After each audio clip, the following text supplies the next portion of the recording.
Hello again, family. We're back, and I just want to show you guys the breakfast that they give you at this particular hotel that we're staying at. It's like so nice. I mean, totally great. But anyhow, This is in Montmartre. This is what I church don't is remember this? Oh it. gosh, darn it. It's a beautiful church, the big one, and this is the inside. And Libby and I got a chance to sit here and just spend a little Pray. time and pray. It was really nice. And yeah, you'll see some of the outside, another outside shot of it. And as you can see, it stands tall, overlooks the whole city, as you'll see here in a second. And yeah, it's Oh, very beautiful up here. it's the Sacré-Cœur. I should Yeah. have known that.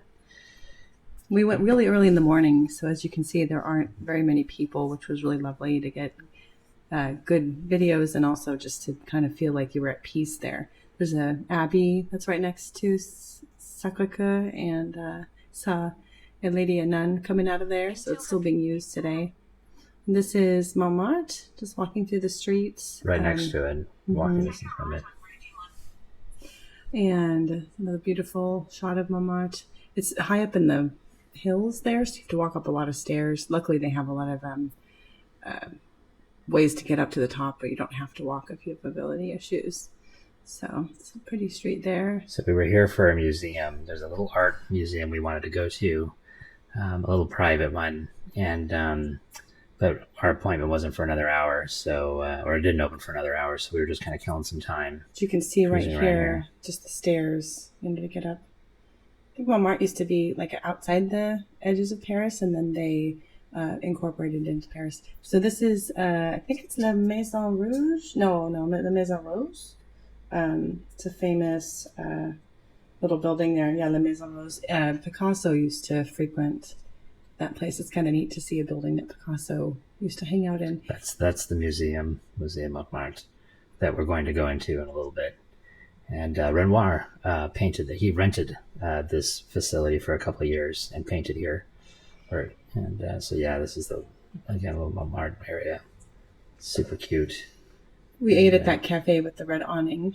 We had a coffee and Johnny had a Nutella pancake. That's the little cafe we ate at, which was nice. There's us There we are again. taking a selfie. Oh, it's very something kind of neat here. They were playing a lot of Phil Collins music for some reason at this place, and yeah, I heard Steve Bishop's the song that he wrote came on, That's right. which was kind of amazing. Something's telling me it might be you. No, it's the oh my gosh, I just Not Separate Lives. Separate Lives. Yes, it is. And I thought that was just so weird that a friend of my father's when he went to high school wrote the song that I'm sitting here in Paris and listening to. Just kind of blew my mind. Mm-hmm. Yeah, that's funny. This is a little square, and if you want to, they can paint a portrait of you. There's a lot of guys walking around with easels trying to solicit people to come sit down for not a painting, but a sketch of your face or whatever. This is inside of the Museum Montmartre. Yep. Yeah, so this is Renoir rented the space, and he had a bunch of artists come in and stay with him as well. So a lot of the art of this period, the painters all got together and kind of were inspired by this area. And a lot of them painted this house. I don't know what the kind of Chateau. it's not really a chateau. I don't know. Yeah. Whatever. We don't know, but this was a cute little cafe you could eat in. It was closed when we first got here, but it's kind of a nice thing. At the end, we saw people out there enjoying a coffee and having a little pastry. Beautiful gardens, grounds, very peaceful. So you get out of the city and just feel like you're in a space. And this is the only vineyard left in Montmartre. Paris, all of Paris. In all of Paris? Yeah. Oh, wow. Okay. Well, Paris, the city. Yeah. So Some examples of some of the paintings inside, and they don't. It's the museum's small. They don't have This is the only Renoir they have, which is just a very small, probably relatively insignificant painting of his.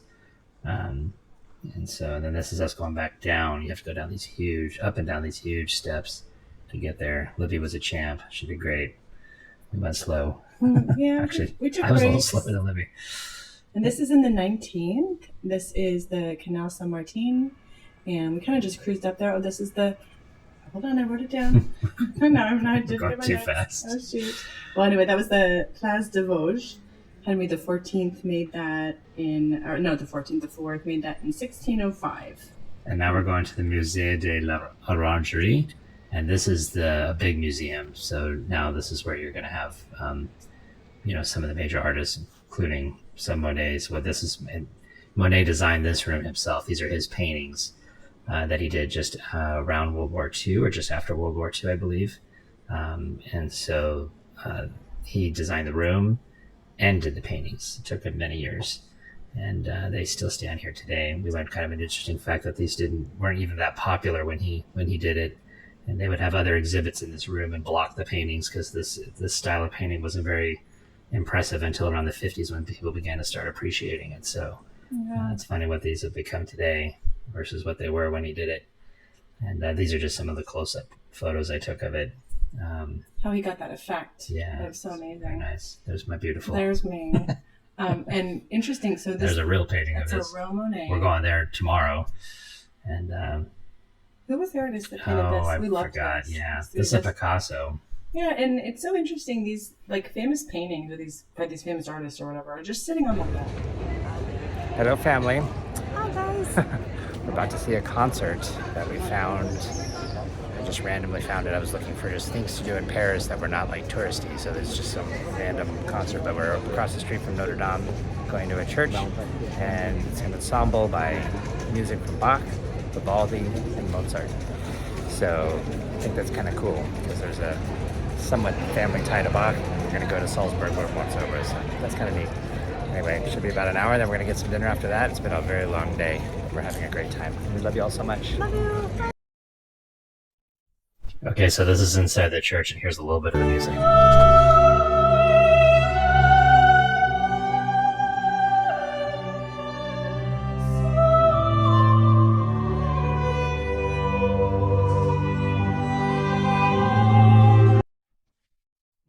Okay, so that was incredible. We got barely nothing of that, but that was a really surprise, I think, we found. And they had a violinist there that came out, and he was the best. Incredible. She was the best soprano. She was the best opera singer we've ever heard in our lives, and he was the best violin player. Or whatever. It was off the charts. Amazing. They played Vivaldi, and he could have a show in Vegas. He's so amazingly good. It was crazy. So it's a great. What day was it for us? The 3rd? 5. Great day 5, and we love you guys all so much.